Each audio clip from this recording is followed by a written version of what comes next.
Hello, family, and welcome to the Explore the Extraordinary podcast. My name is Betty Guadagno, and today I am joined by Loretta. Loretta is a YouTuber. She has a YouTube called Loretta Sharing Group, where she interviews near-death experiencers and spiritual experiencers. She's a student and a teacher of A Course in Miracles, and she is a spiritual experiencer herself. She's also a very dear friend of mine. I'm very grateful to call you a friend, and I feel like we have a very kindred connection.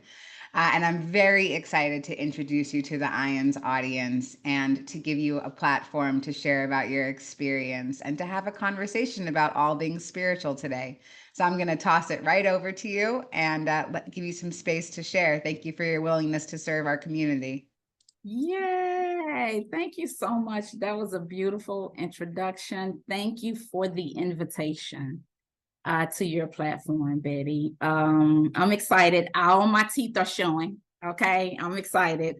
So yeah, I stepped into the spiritual space like a lot of people did through pain, regular old pain and suffering. Very briefly, I'll go into my spiritually transformative experience. It started with me wanting to kill myself. I wanted to die. So trigger alert. I was just in a tumultuous custody battle with my ex-husband. We have 3 beautiful children, and he just wanted to fight. He wanted to fight. I wanted it to end, and he wanted to continue to battle. And so it battled, and it lasted, and it lasted, and it lasted. And so debt began to mount. And it was just a hardship on the family. And I would try to appeal to him to resolve things between the two of us. But his intention, his goal was to fight. And so I started, just not enjoying my life. I started getting to a point where I'm just like, God, I'm not having fun. I don't want to be here. And so those thoughts and those feelings continue to build. And I had 3 kids. Like, who would want to kill themselves with 3 kids? But when you've heard enough that you're worthless and that the kids will be better off without you, you start to believe it. And so anyway, I started to randomly, it seems to me, started looking up near-death experiences online. And my mind was like, why are we doing this? Like, my mind kept saying, why are we looking at these near-death? And this was before the hosters, the podcasters who had all the people on one show. I would have to search them up every day. And I don't know why I was doing it. I just knew that it was the only thing that I could do, that I could tolerate. Other than the stuff that I had to do, it was the only thing that I wanted to do that did anything for me. And I can't say that it gave me joy, because I was not quite in that space to experience joy, but it was doing something. And finally, I found this lady who stated, we reincarnate over and over again with the same soul family to learn different lessons, and we exchange roles. And it was like the light came on, when it was like I had a visceral reaction. It was like I felt as if somebody had given me a glass of ice cold water, and I had been in the desert. So that was it for me. That shifted everything for me. I began to realize I'm not a victim. That it's very likely that I asked this gentleman to do that when we were souls before we came into this incarnation. And I really began to recognize that I was the orchestrator of my life. And that just like I had created a situation that was not happy for me, not loving, not enjoyable, that I could recreate a story, right, that was enjoyable. And so after that, I just began to consume all kind of spiritual materials, conversations with God, Jesus, my autobiography. I found A Course in Miracles, which was absolutely powerful. And Robert Schwartz was a huge part of my story because he wrote these books, Your Soul's Plan and Your Soul's Gift. I think he has more actually, but they talked about pre-birth planning. And so I was able to really venture into that area of life became exciting. Life became exciting. So long story short, he did not stop. My ex-husband did. It's not like he magically stopped, like, oh, Loretta has awakened, let me stop filing motions. He continued to file motions until he ran out of money. But I definitely recognized that that whatever his actions was, whatever the content was in my life, right? It did not have to dictate my emotions, and it did not have to dictate how I viewed that content. I could view it in a way to say, oh, this is bad. Or I could view it in a way and say, okay, how do we maneuver this? How can we tackle this from our higher self? And so it just transformed my perspective. And that's really how I really got into being a podcaster. So Betty talked about me having a podcast. I have a podcast, Loretta Sharing Group. And I started out teaching some of the lessons of A Course in Miracles. And I got tired of hearing myself talk. And then I said, you know what, let me invite some near-death experiencers, because that is such a significant part of my experience. Without me having heard that, it wasn't religion, it wasn't a man, it wasn't money, it wasn't anything that helped me shift my way of thinking from destruction to truth and to peace. It was the near-death experience. It was the truth. It was the downloads that had come back from the near-death experience that did something where it woke me up to the truth of who we are. So it is my my love. I love doing it. So yeah, that's my experience. And thank you for giving me an opportunity to share. Oh my goodness. Thank you so much for sharing. What I love about your experience is like your own quest. That's what I get out of it, right? Like you went, you sought, and you found the things that gave you solace. And I feel like there's so many people that could use some inspiration. So, I'm curious, kind of, what would you say to somebody who's in a similar space to where you were, like sort of like in the bowels of desperation, like really like in the gut, like of despair. That's a great question. I'll say this: when I was in the middle of that space, right? And yeah, I used to take I'm pretty dramatic if y'all hadn't picked up on that yet. So I would just park my car during my lunch break and just cry and just weep, right? And so I used to every now and then have this voice that would say, maybe this will help somebody one day. And I used to I remember thinking, are you crazy? Who is this? Are you crazy? I'm no good to anyone. I'm no good to myself. I don't have who can I help? It was the most absurd thought to me.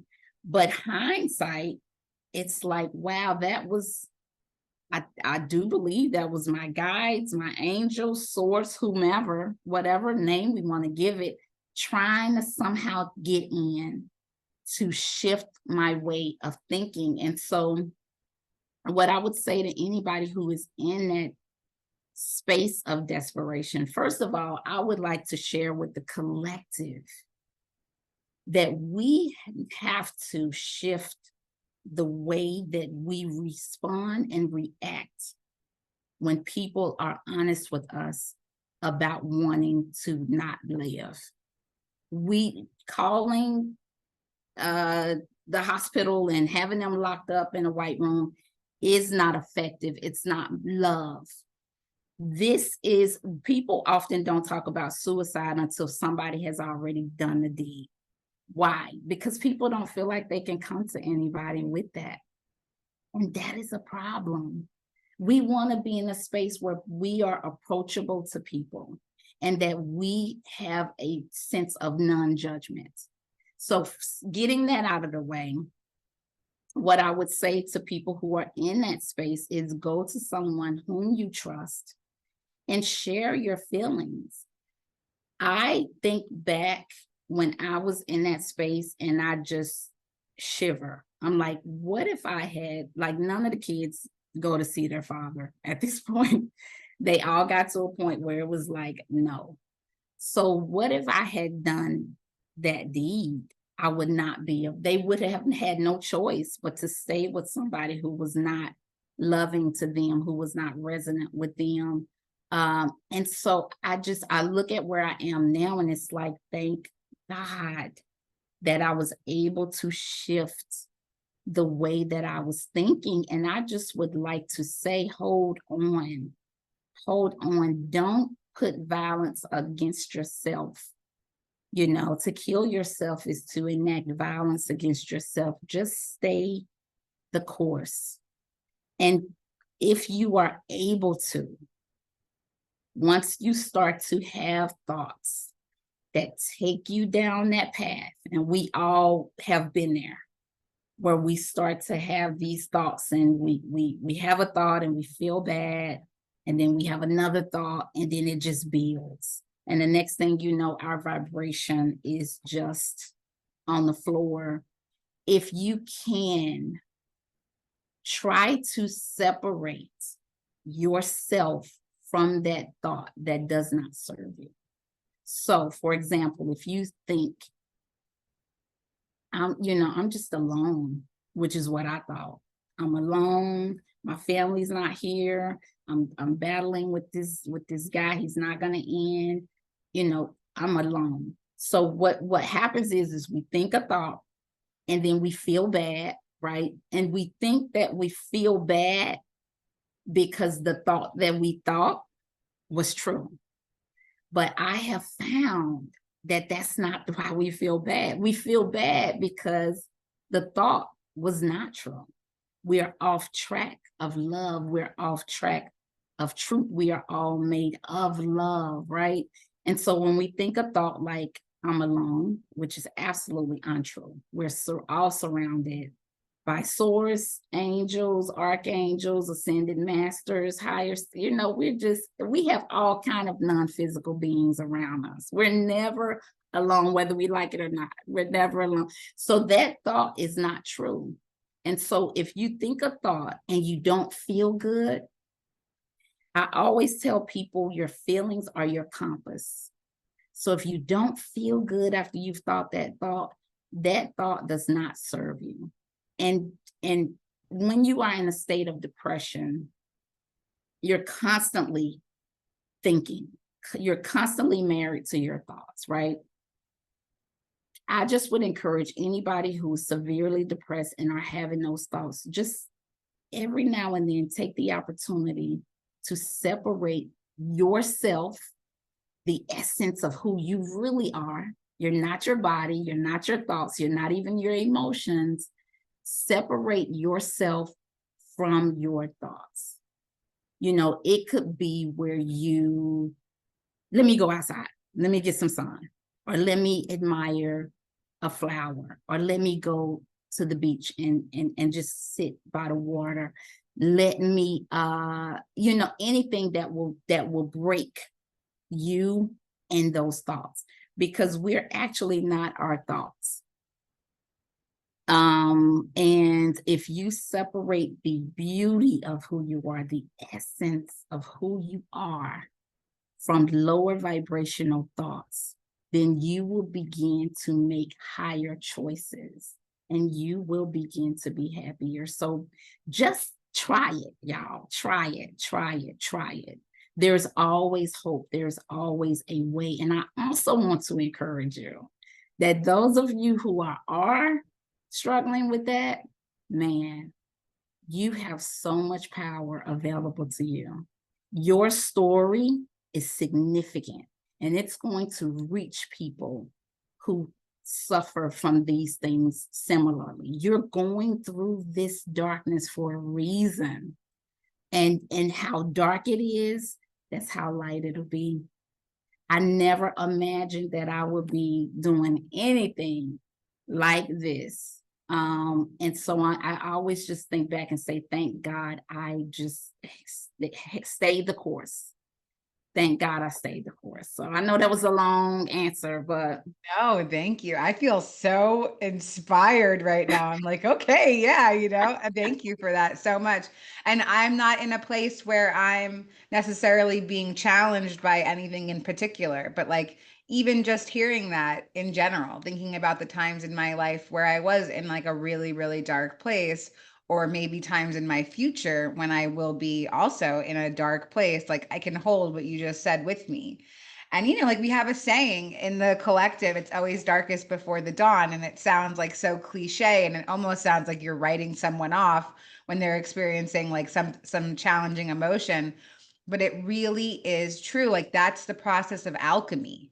Like you have to go from that base metal in order to transform into that gold. And yeah, I love what you said. It was really, really inspired. Thank you for that. thank you. And I'm glad you brought that up, Betty. That even now, because it's not like I'm in the light and it's like, oh, I have challenges, y'all.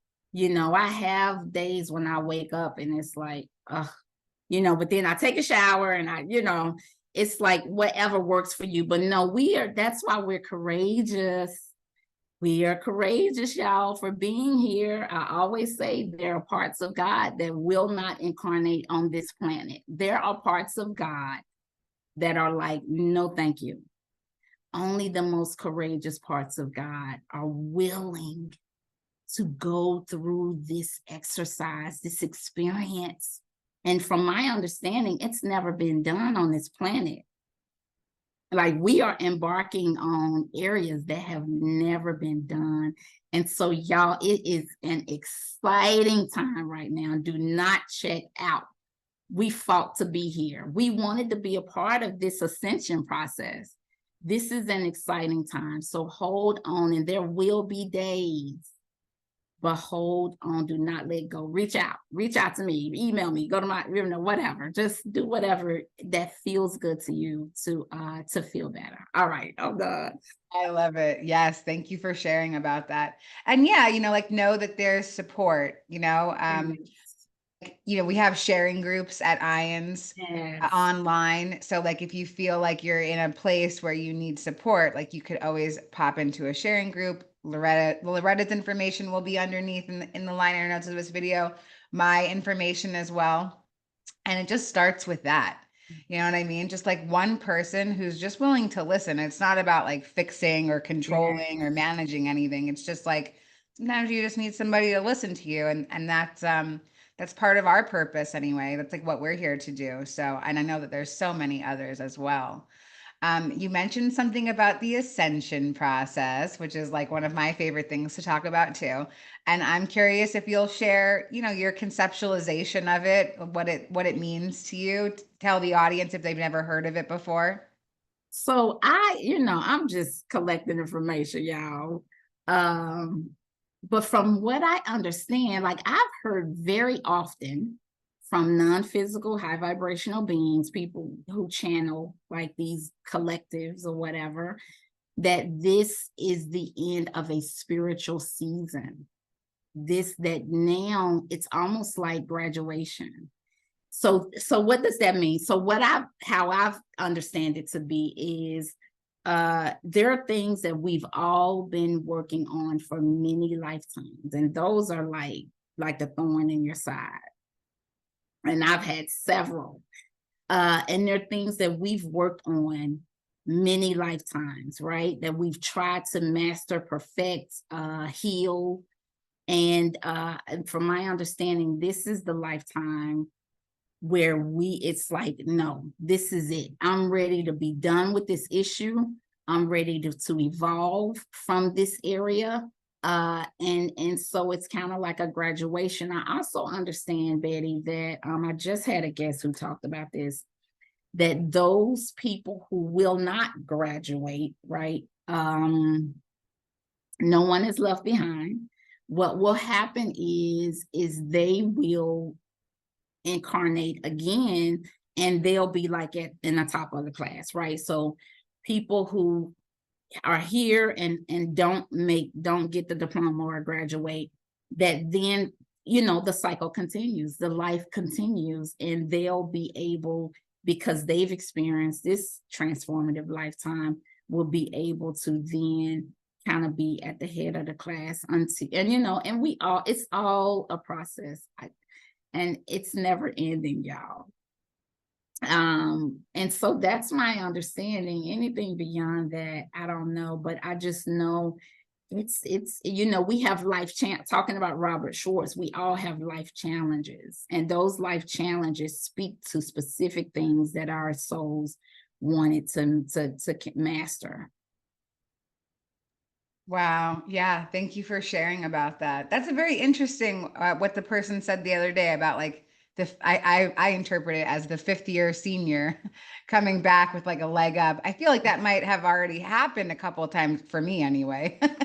Me You know, too. like I keep coming back. I'm like 9th-year senior. Like I'm gonna get it this time. I swear. You know.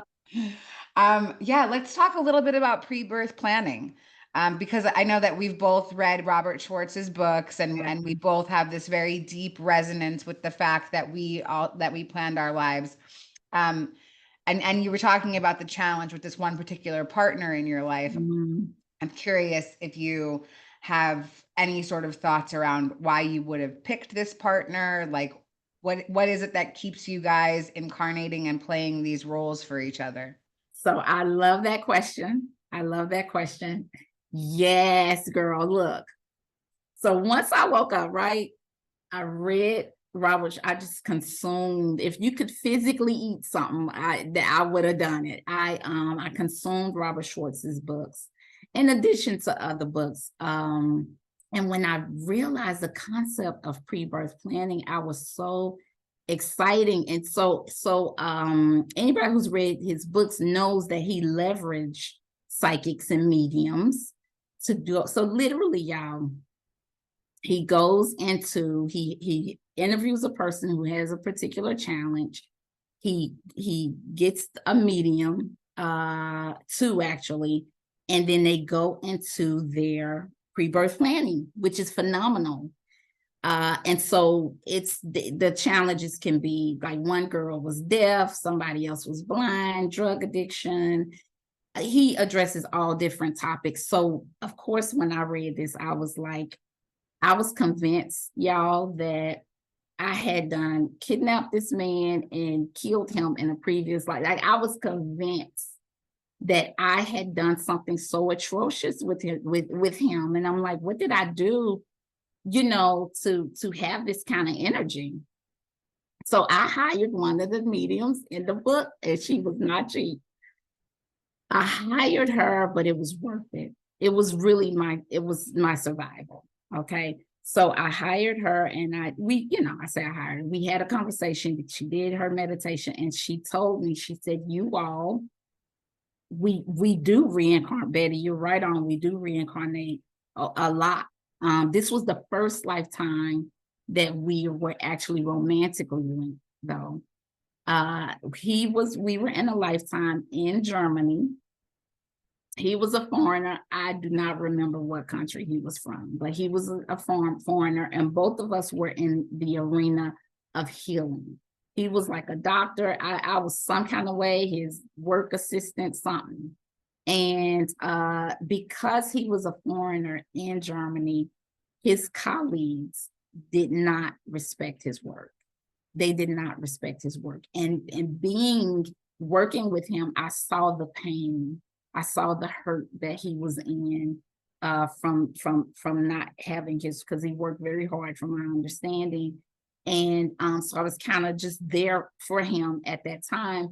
And so she told me that he was coming back into this lifetime to resolve those energies, to be hell on wheels, for not for lack of a better word, to resolve that resentment, to play that out.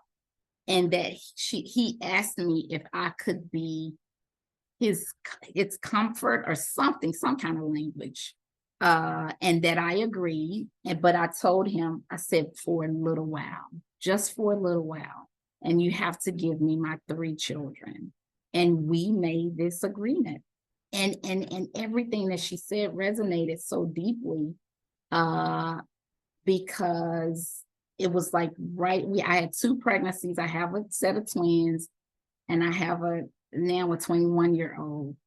And when I was carrying the twins, when I was with child, I had decided while I was with child with them, I'm gonna have these babies, I'm gonna heal, I'm gonna go to work, and I'm gonna file for a divorce. So it was like it was I always joke with people and say that my twins were like, we need to go together because she about to be out of here.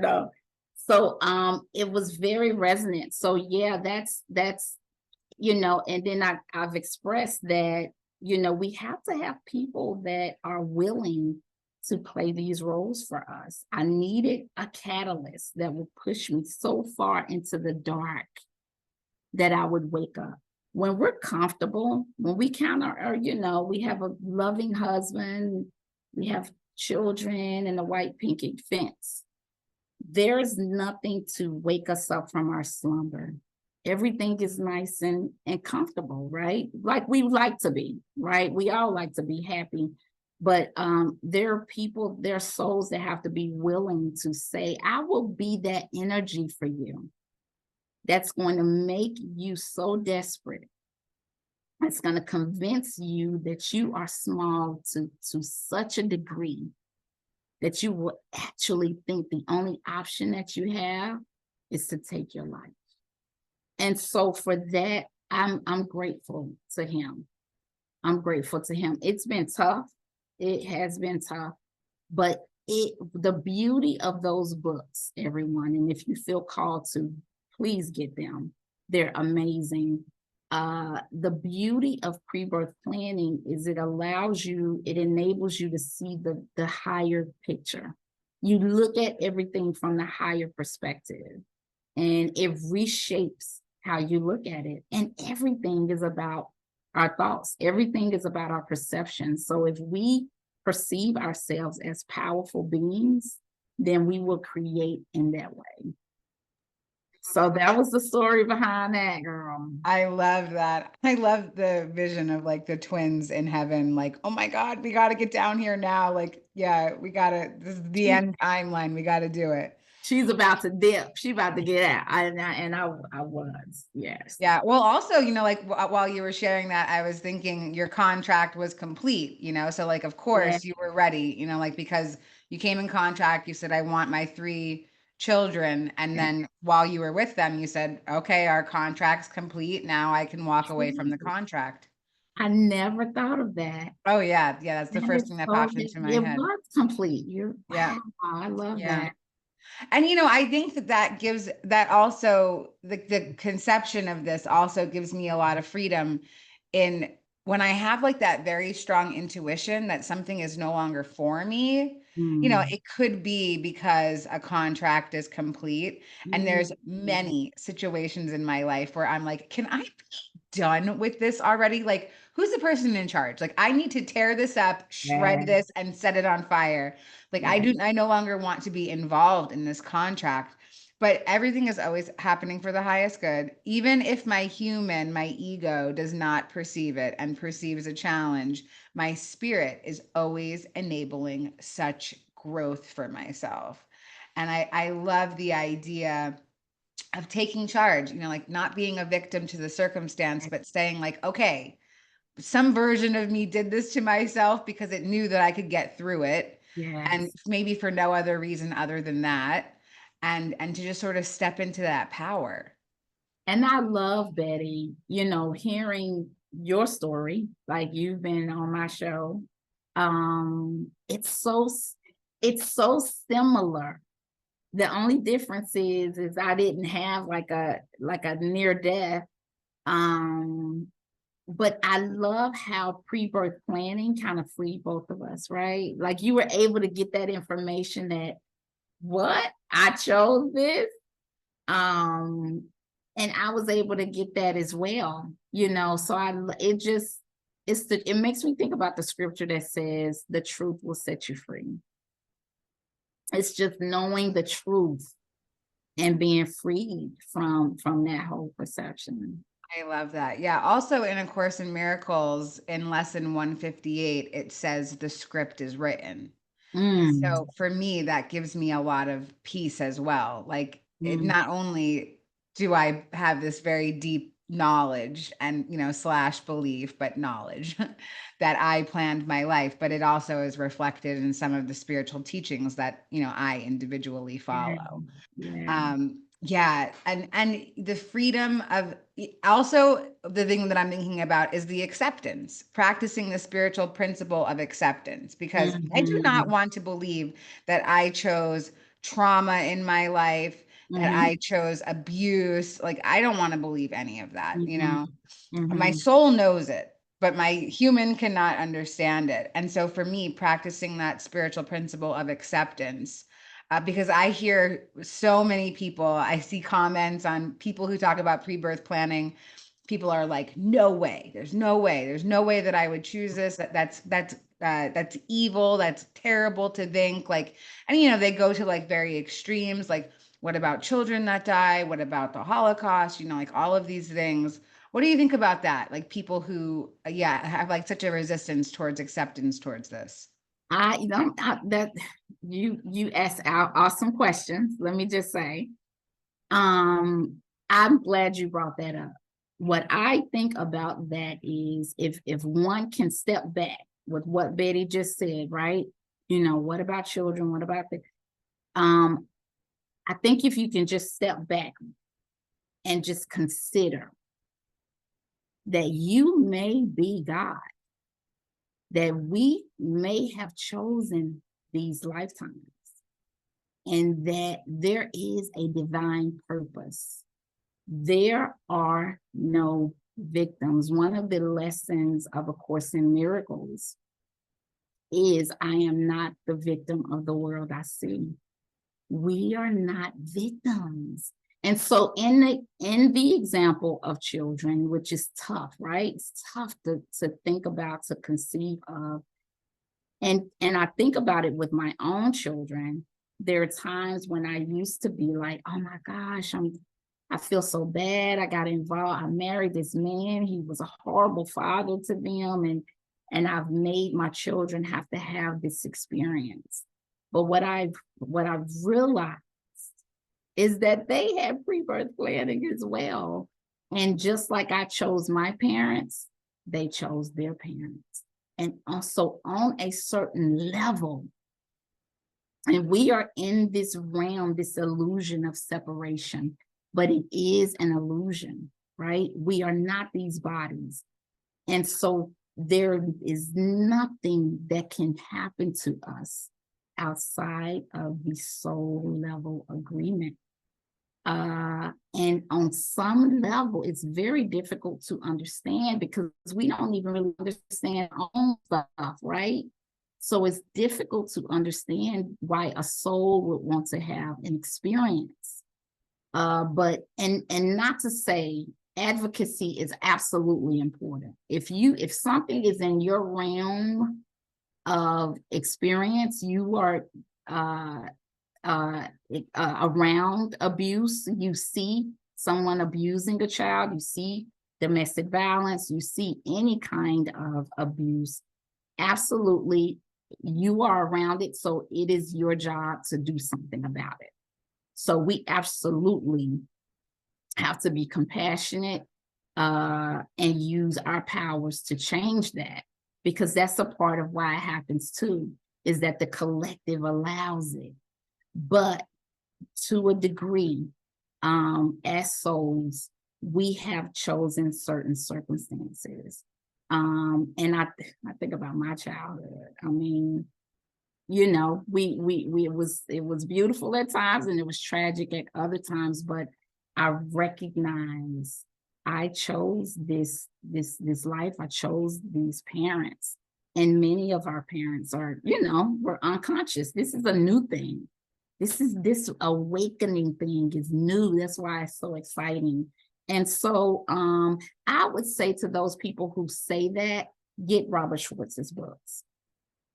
That is because, you know, he interviews one of my favorite stories in there is a young lady who was deaf. And so we look at people and we're like, oh, we feel so bad and we feel so sorry. And you know, which is not really a high vibrational feeling for you or the other soul. Nobody wants to be pitied, right?